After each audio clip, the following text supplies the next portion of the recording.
이 사도 바울이 계속해서 어떻게 의롭다함을 받는가. 그래서 사도 바울은 분명하게 말하죠. 인간의 어떤 공로로, 어떤 수고와 예씀으로, 율법의 행위를 지킴으로, 그러한 것으로 이 의롭다함을 받을 수 없다. 불가능하다. 오직 이 십자가에 달리신 예수 그리스도를 믿는 믿음으로만 의롭다함을 얻고 구원함을 받는다라고 주장합니다. 그런데 이제 유대 그리스도인들, 예수를 믿기는 하지만 유대 전통 가운데도 자유하지 못했던 자들은 교회 안에 이제 이 구원에 대해서 이렇게 주장합니다. 자신의 구원을 위해서 믿는 것뿐만 아니라 열심히 뭔가를 더 기여해야 하는 것 아니냐. 단순히 예수 믿는다 말하지 말고, 그 믿음이 전부다 말하지 말고, 율법의 행위도, 하나님의 거룩한 뜻인 율법도 힘써 지켜야 구원함을 받는 거 아니냐, 이렇게 이제 대치하는 거예요. 그들은 하나님께 받아들여지기 위해서는 예수를 믿는 믿음뿐 아니라 할례도 받아야 된다. 할례와 같은 그런 율법의 행위가 필요하다라고 주장했던 것입니다. 이게 지금 부딪히는 지점이에요. 바울은 오직 믿음으로만 이 의롭다함을 받았을 뿐 아니라 오직 믿음으로만 성령 받았음을 이걸 주장하는데, 이제 그 유대 그리스도인들 잘못 알고 잘못 믿는 그들과 이것을 반박하고 이 하나님의 구원의 계획이 바로 이러하다를 밝히 논증하기 위해서 구약의 이제 말씀들을 가져와서 인용해요. 그리고 구약의 대표 주자인 이 아브라함과 모세를 가져와서 이게 본래 하나님의 구원의 경륜, 구원의 계획이었음을 오직 믿음으로만 의롭다함을 받는 것, 이것이 하나님의 구원의 계획이었음을 이제 증거합니다. 전에도 계속 이야기했지만 의롭다함을 받는 것이 무엇인지를 잘 알아야 돼요. 의롭다함을 받는다, 예수를 믿어서 의롭다함을 받는다, 이것이 굉장히 중요한 그리스도인들의 믿음의 내용이죠. 그래서 믿음으로만 의롭다함을 받아서 하나님께 나아갈 수 있구나. 그러니까 하나님 앞에 서기 위해서, 그 거룩하신 하나님 앞에 서기 위해서 반드시 우리가 의로운 자로 인정받는 자만이 이제 하나님께 나아갈 수 있는데, 어떻게 의롭다라고 인정받고 하나님 앞에 설 수 있는가? 유대 몇몇 그리스도인들은 율법의 행위를 같이 지킬 때, 믿음뿐만 아니라 지킬 때 가능하다고 했지만, 바울은 오직 믿음으로만, 다른 길이 없다라는 거예요. 오직 믿음으로만 이게 가능하다 계속 주장하고 있습니다. 그래서 이게 우리의 구원의 문제와도 굉장히 밀접한 관계가 있어요. 전에도 제가 이야기했죠. 분명히 우리는 이제 믿음으로만 가능하다라는 걸 분명히 알아요. 근데 은근히 이 율법의 행위를 붙잡고 그러한 분위기를 풍길 수가 있다라는 거예요. 우리의 몇 가지 행위가 넘어졌을 때 그 행위를 가지고 그 사람의 믿음을 판단해 버리거나 나의 믿음을 판단해 버릴 수 있는 거죠. 신자로서 마땅히 살아가야 될 삶의 모습들이 있어요. 그 행위가 중요하지 않은 게 아니에요. 믿음의 열매로서의 행위가 분명히 있거든요. 그런데 그 행위를 우리의 구원의 확증으로 봐버리면 여러분 어떤 문제가 생깁니까? 여러분이 조금 괜찮을 때는 우리의 구원이 더 견고해지는 모습처럼 보이겠지만, 우리의 삶이 무너지고 때로는 정말 신자답지 않게 살아갈 때, 그때 완전히 우리의 구원이 다 무너져 내리는 것처럼 느껴질 거예요. 근데 우리는 완벽하지 않잖아요.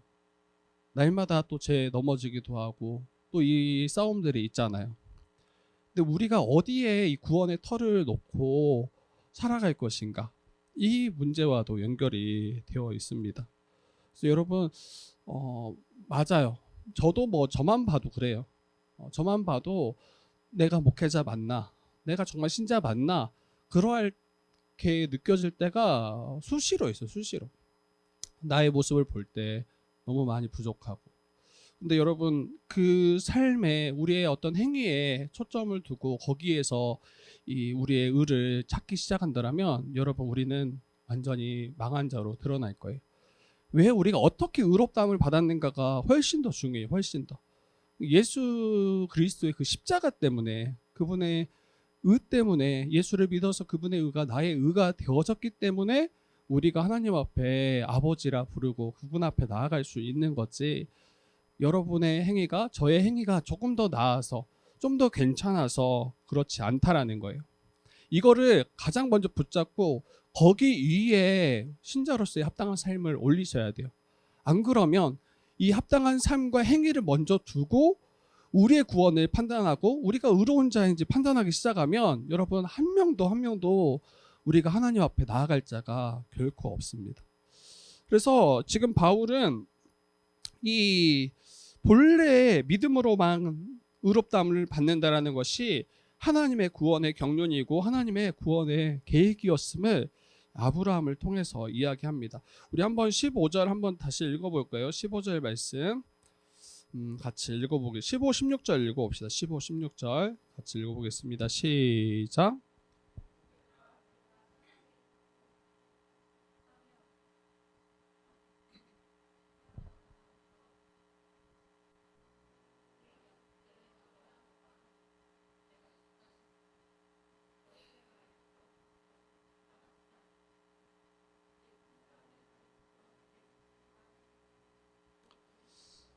네, 바울은 사람의 예대로 말한다라고 이야기해요. 이 말은 너희들이 일상에서 흔히 볼 수 있는 그 일을 가지고 내가 예를 들어볼게 라는 말입니다. 그 당시 이제 언약을 맺을 때, 뭐 계약이기도 하죠. 이 언약이나 계약을 맺을 때 여러분, 사람이 세운 언약이라 할지라도, 사람들이 일상에서 세운 언약이라 할지라도 쉽게 아무나 이렇게 폐할 수나 거기에 더하거나 빼거나 할 수 없다라는 거예요. 딱 언약이 맺어지고 체결되어지면, 여러분, 계약서를 쓰면 후에 나중에 그 계약서를 함부로 바꾸면 그건 범죄죠. 여러분, 그와 같이 이 언약이 체결되어질 때 쉽게 폐할 수 없다, 더하거나 뺄 수가 없다. 그러면서 16절에 그렇게 이야기합니다. 이 하나님께서 우리에게 맺으신 언약, 아브라함과 그 자손에게 말씀하신 약속, 그런데 그것을 쉽게 아무렇지 않게 바꿀 수 있겠냐고 이야기하는 거예요. 이 약속들은 아브라함과 그 자손에게 말씀하신 것인데 여럿을 가리켜 그 자손이라 하지 아니하시고 오직 한 사람을 가리켜 내 자손이라 하셨으니 곧 그리스도 예수다라고 이야기합니다. 여러분, 하나님께서는 언약을 통해서 우리의 구원을 이루어 가세요. 하나님께서는 우리의 언약을 통해서 우리의 구원을 이루어 가시는데, 그 구원의 목적, 우리를 구원하셔서 목적하시는 바는 하나님의 나라를 다시 우리에게 주시기 위함이죠. 근데 그것을 이루어 가시는 방법이 언약이라는 거예요. 언약. 그러니까 우리와 언약 맺으시고 약속하시고 그 약속을 가지고 이 일을 이루어 가시는 것, 이게 하나님의 방법입니다. 방법. 여러분, 왜 하나님께서는 언약이라는 방식으로 우리의 구원을 이루어 가실까? 여러 가지 방법들이 있었을 텐데, 그런데 그러한 방법이 아니라 언약을 맺는 방식으로 우리의 구원을 이루어 가시기를 바라셨을까? 여러분, 이는 우리로서는 이 구원을 이룰 만한 아무런 능력이 없기 때문이죠. 우리로서는 불가능하기 때문이에요. 저와 여러분의 힘과 노력, 지혜로는 이 구원을 성취할 수 없기 때문에 하나님이 은혜 가운데 특별히 언약을 맺어주시고 그 언약을 따라서 내가 너희의 구원을 이룰게, 이게 바로 언약의 그런 측면입니다. 하나님은 죄인된 우리와 약속하심으로 그 약속하신 바가 이루시기까지 끝까지 완성하실 것을 우리에게 말씀하신 거예요. 근데 여러분, 우리는 어떠합니까? 이 약속, 언약, 쉽게 말하면 우리가 누군가 약속할 때 이 약속들을 진짜 쉽게 생각하는 경우들이 많이 있는 것 같아요. 약속을 가볍게 여깁니다. 그리고 내 상황과 형편에 따라서 그냥 쉽게 깨버리기도 하죠.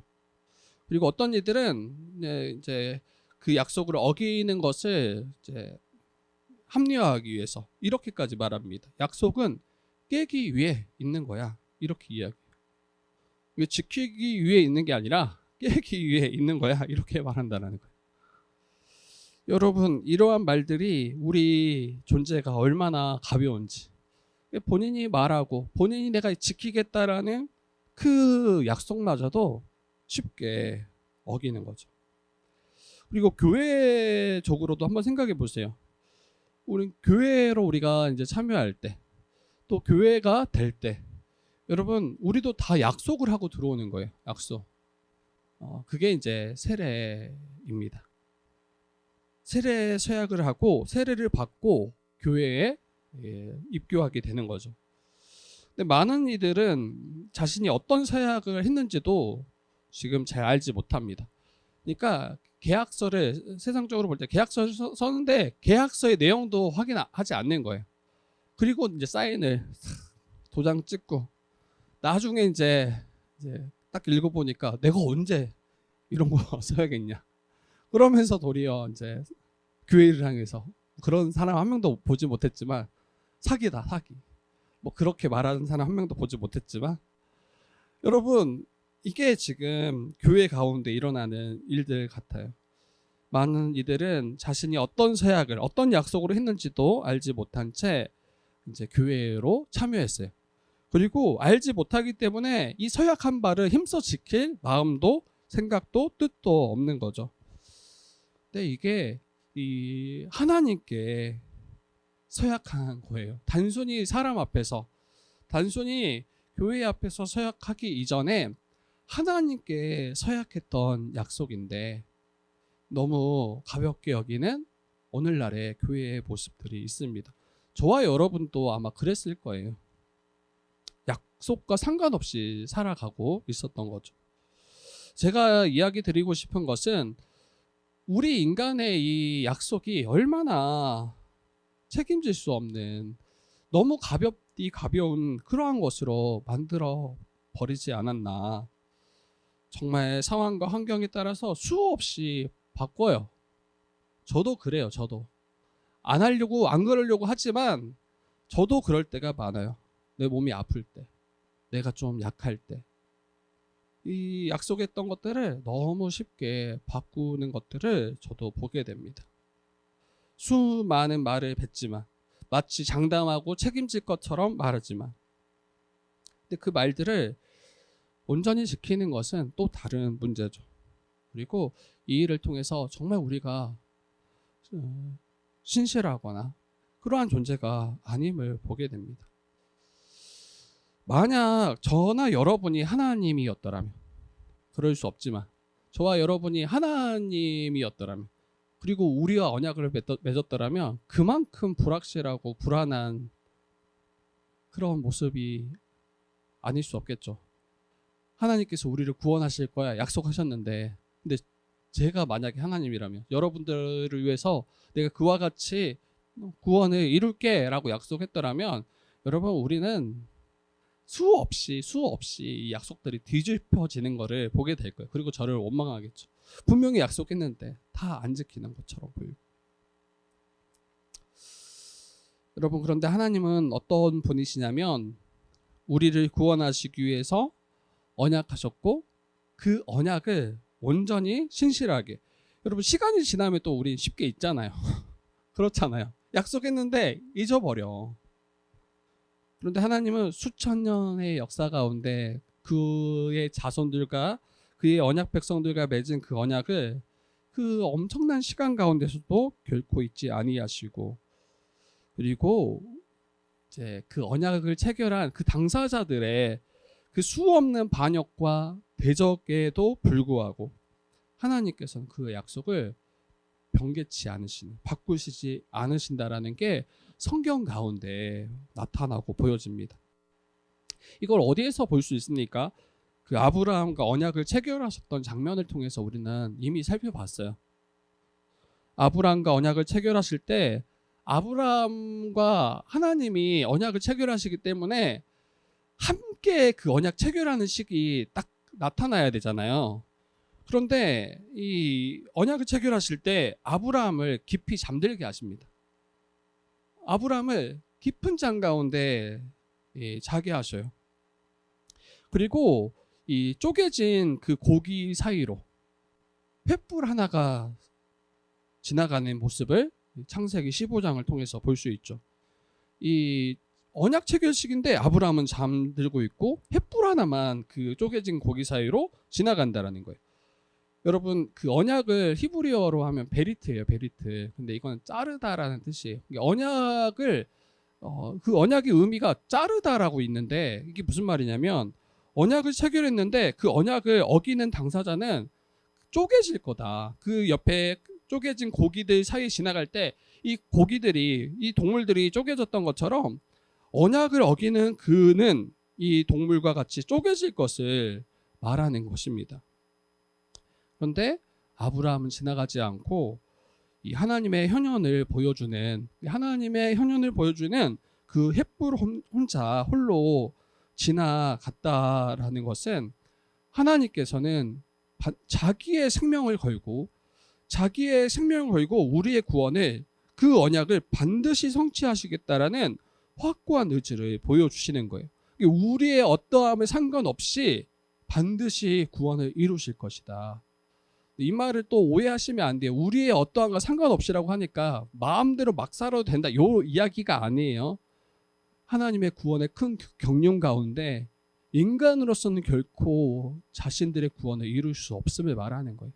그리고 하나님 편에서 우리의 구원을 반드시 성취하시고 믿는 자들에게 그 구원의 은혜를 더하실 것이다 라고 말하는 것입니다.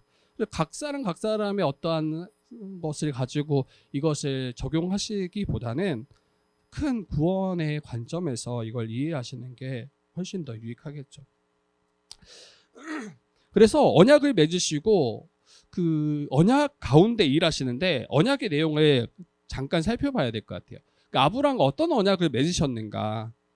아브라함과 언약을 맺으실 때 그에게 먼저 갈대아 우르에서 살고 있던 그 아브라함을 부르시면서 내가 너를 큰 민족 되게 할게. 그리고 너에게 이제 자녀를 허락할 것임을. 그리고 너의 이름이 창대하게 될 것임을. 그리고 너의 자손들이 그 약속의 땅을 기업으로 받을 것임을. 이걸 약속으로 주셨어요. 근데 큰 민족을 이루게 하시겠다라는 것은 자손의 약속이고, 땅을 주시겠다라는 건 영토에 대한 것이고, 그의 이름을 이제 크게 하시겠다, 영광스럽게 하시겠다, 이렇게 약속하시고 그를 불러내시죠. 근데 75세에 아브라함 75세에 부르셨는데 불임 가정이었어요. 불임 가정. 자손이 없었죠. 아들 하나가 없었던 상황입니다. 그리고 가나안 땅으로 부르실 때, 그 가나안 땅에 들어갔을 때 이미 가나안 족속 사람들이 다 땅을 차지하고 있었어요. 그러니까 자기 명의로 된 그 땅 한 평을 가자마자 얻었던 거 아닙니다. 근데 이 약속이 무엇을 말하는가? 단순히 불임 가정에 자녀를 주시겠다라는 그 약속은 아니에요. 단순히 불임 가정에 자녀를 주시겠다는 약속, 또 땅 한 평도 없던 아브라함에게 목 좋은 부동산을 주시겠다라는 약속은 아니라는 거예요. 오늘날 여러분 한번 보세요. 더더욱이나 요즘 불임 부부가 꽤 많은 것 같아요. 주변에도. 그리고 자신의 명의로 된 집을 가진 이가 많지 않은 것 같아요. 물론 이제 집이 있는 분도 있겠지만 굉장히 이제 어려운 일이 됐죠. 그리고 창세기 12장 이제 말씀이 아브라함에게 약속하셨던 바가, 예수 잘 믿으면 자녀를 낳게 해줄게. 단순히 불임 가정에 자녀를 더하시겠다, 그리고 우리의 명의로 된 부동산을 얻게 해주시겠다 약속하신 그러한 약속은 아니다. 그러면 무엇을 말하는 겁니까? 이게 하나님의 나라를 아브라함에게 기업으로 주실 것임을, 그리고 아브라함의 자손을 통해서 하나님의 나라를 세우시겠다라는 것을 말씀하신 거죠. 여기에서 이걸 다 하나하나 다 이야기할 수 없죠. 그럼에도 불구하고 이 창세기 1장부터 흐르는 그 큰 흐름을 여러분들이 놓치지 않았으면 좋겠어요. 하나님의 형상대로 창조받은 인간. 그런데 창조주 하나님께 범죄하고 또 쫓겨날 수밖에 없었던 우리의 그런 비참한 처지. 그런데 이제 3장 15절에 쫓겨나가기 전에 하나님께서 여자의 후손을 통해서 뱀의 머리를 상하게 할 것이다. 그리고 하나님께서는 그 약속을 통해서 범죄한 인간을 다시 회복하셔서 다시 영광스러운 그 나라 가운데 주의 통치를 받도록, 그래서 주의 복을 누리도록 하시겠다라는 게, 이게 지금 창세기부터 또 아브라함에 이르기까지 큰 흐름임을 우리가 기억하셔야 돼요. 그래서 아브라함에게 하셨던 약속은 결과적으로 하나님의 나라를 주시고 그 아브라함의 자손이 그 하나님의 나라의 백성 되고 그 나라의 복을 누릴 것이다 라는 것을 약속하셨던 내용입니다. 지금 바울이 그 이야기를 계속하는 거예요. 본래 율법이 주어지기 전에 하나님께서 아브라함에게 허락하셨던 것은 약속입니다. 약속, 언약이에요. 그 약속이 먼저 있고 율법은 나중에 덧붙여진 거예요. 이 약속이 먼저예요. 그런데 그 약속이 체결되어질 때 누구를 의롭게 하시고 어떻게 의롭게 하시겠다라고 했냐면 이 언약이 체결되어지는 그 15장 가운데 하나님을 믿는 그 아브라함에게 의롭다라고 하셨던 장면을 저와 여러분들이 기억하셨으면 좋겠어요. 그래서 누가 의로운 자인지, 누가 하나님의 복과 그 하나님 나라의 기업을 얻을 자인지 여러분 아브라함과 아브라함의 자손이 얻을 것인데, 이것은 믿음과 밀접하게 연관되어져 있을 뿐 아니라 누가 아브라함의 자손인가를 16절에서 이야기하고 있죠. 우리 16절을 한 번만 다시 읽어봅시다. 16절 다시 한번 좀 읽어봅시다. 시작.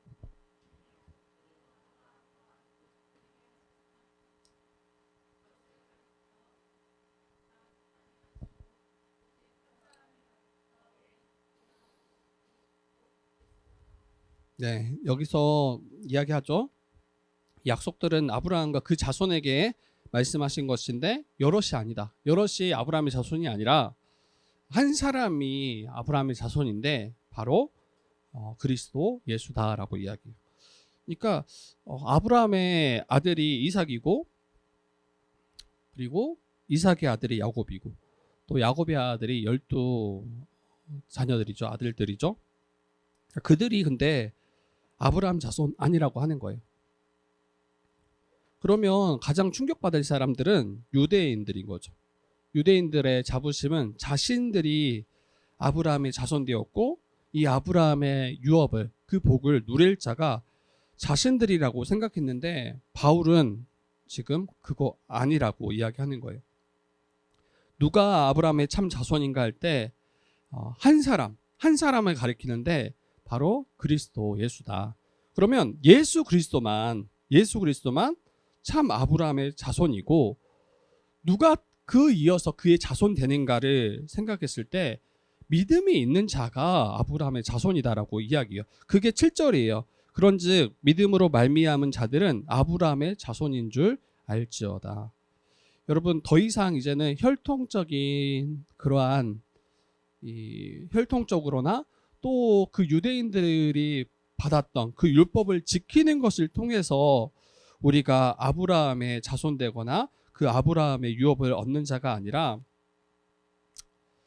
오직 믿음으로 그 예수 그리스도와 연합한 자, 믿음으로 예수 그리스도께 속한 자가 아브라함의 자손되고 그 아브라함의 유업을 얻는 자 되었음을 이야기합니다.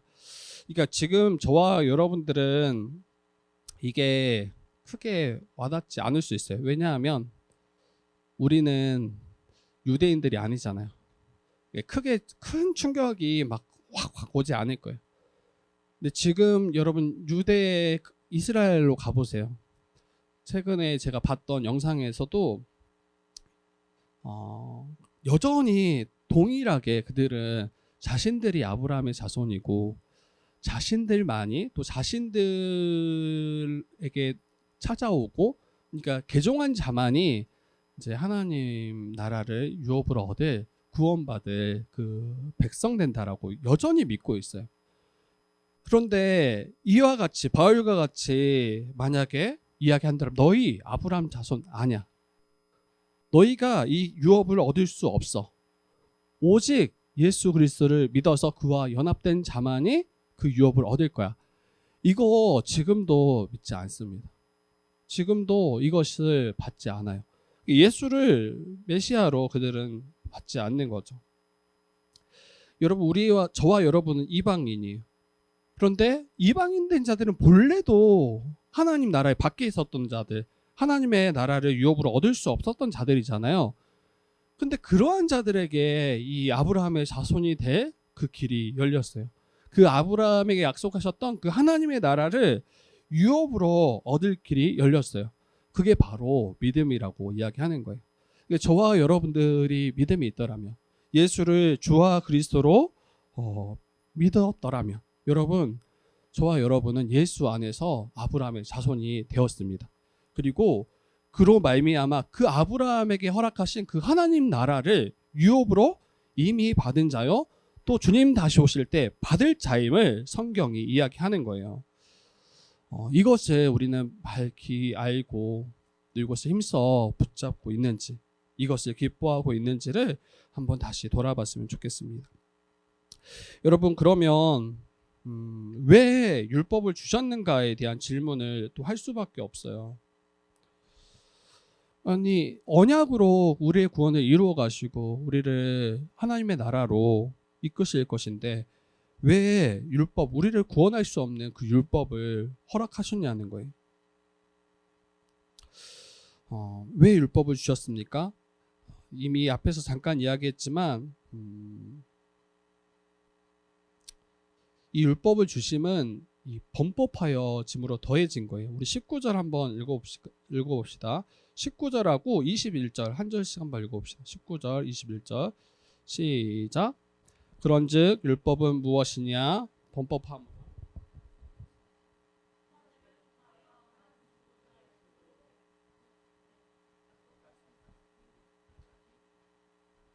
(21절입니다) 시작.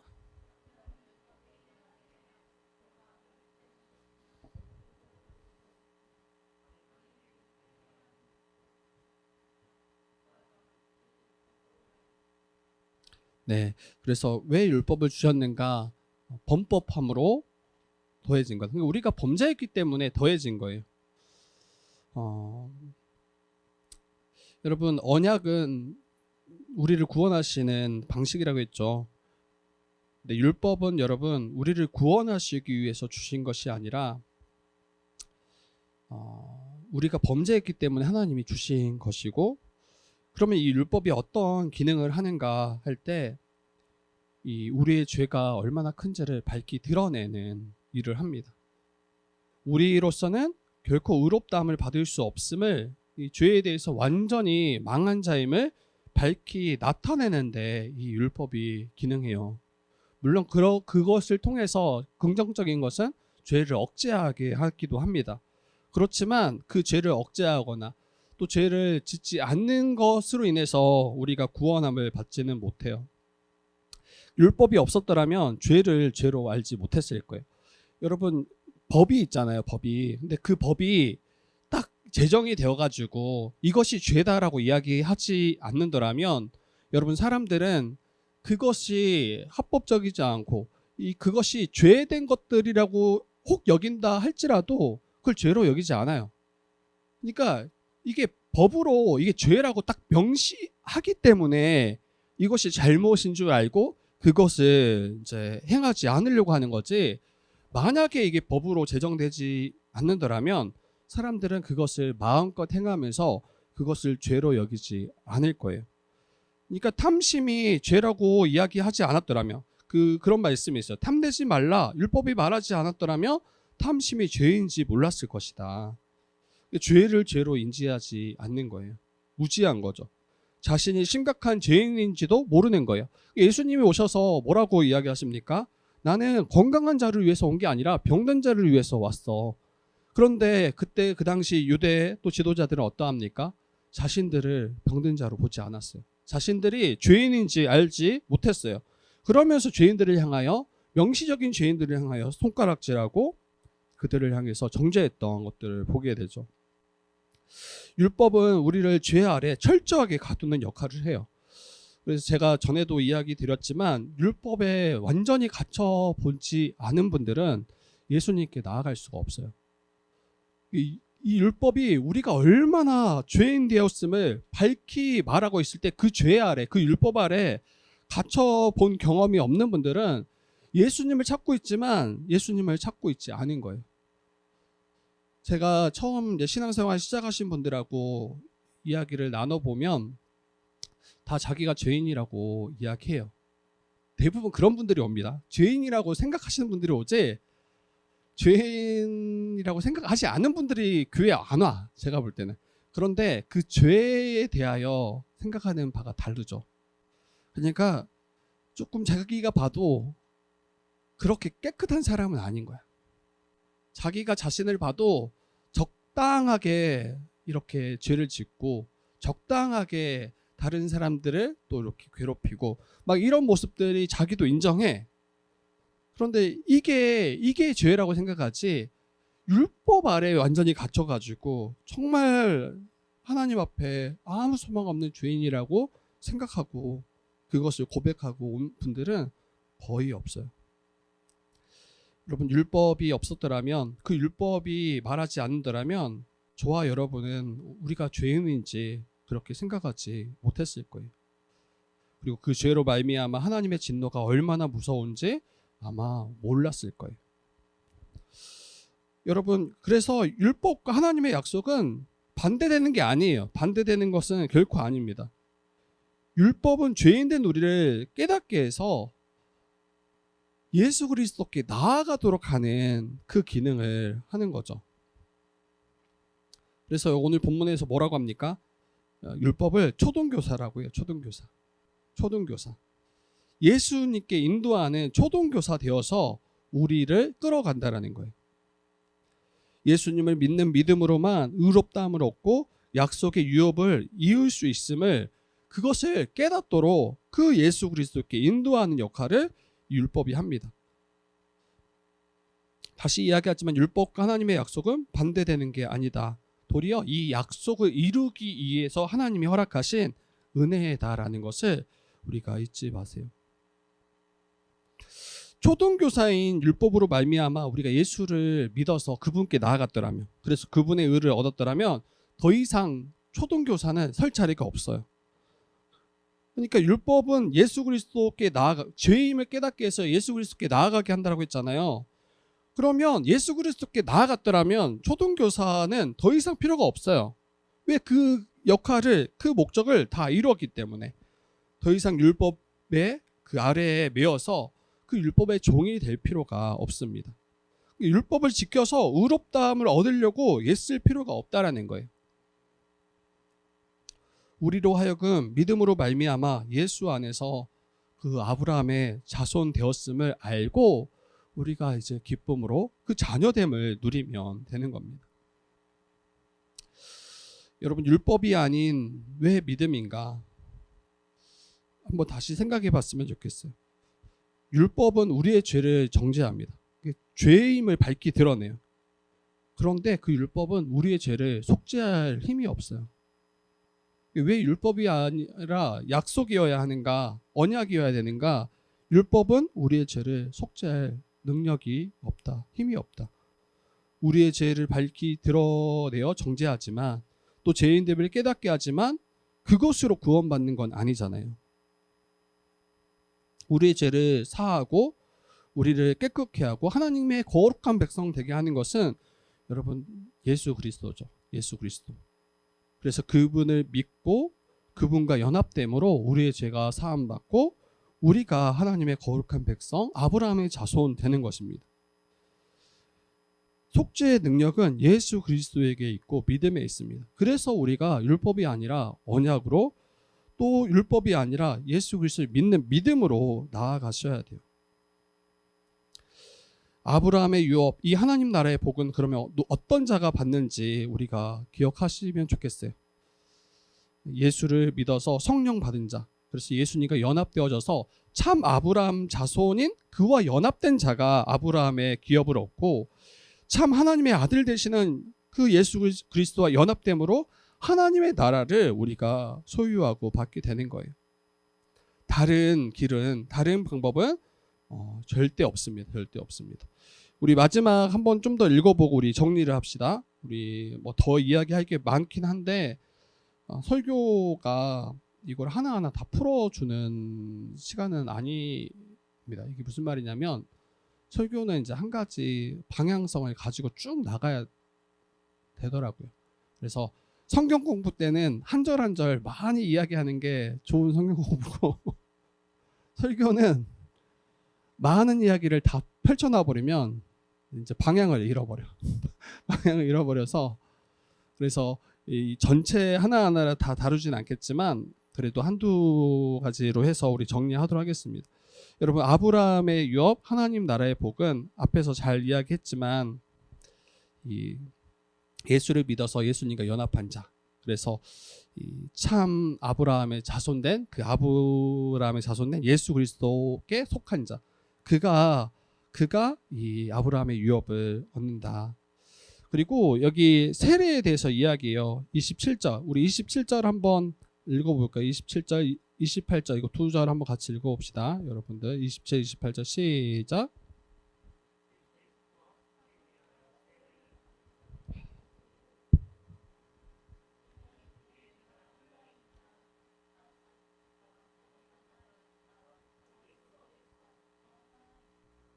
네, 예수님과 연합해서 우리가 아브라함의 자손되고 하나님 나라의 그 백성, 자녀 된다라고 이야기했잖아요. 근데 예수 그리스도 연합된다는 것은 성령을 받아서 가능한 일인데 27절 보니까 그리스도와 합하기 위하여 세례를 받은 자, 그리스도와 연합하기 위하여 세례를 받은 자, 이것은 이제 성령 세례를 말합니다. 성령 세례.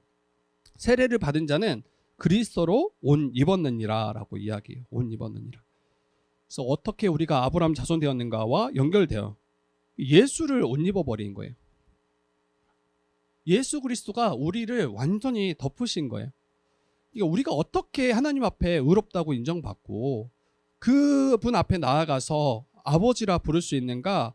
예수님과 연합되어질 때 예수님이 저와 여러분을 완전히 둘러싸서 우리를 덮으시기 때문에, 그래서 외적으로 볼 때, 그러니까 하나님이 보실 때 저와 여러분을 예수 그리스도로 보신다라고 이야기하는 거예요. 예수 그리스도로. 그러니까 그리스도의 옷이 아니라, 이 복음의 기초서도 여러 번 이야기하죠. 예수 그리스도의 그분의 옷을 입는 게 아니라 예수 그리스도로 옷 입는다. 그러면 어떻게 되는 것처럼 보이냐면 머리 끝에서부터 발끝까지 예수 그리스도가 우리에게 입혀진 거예요.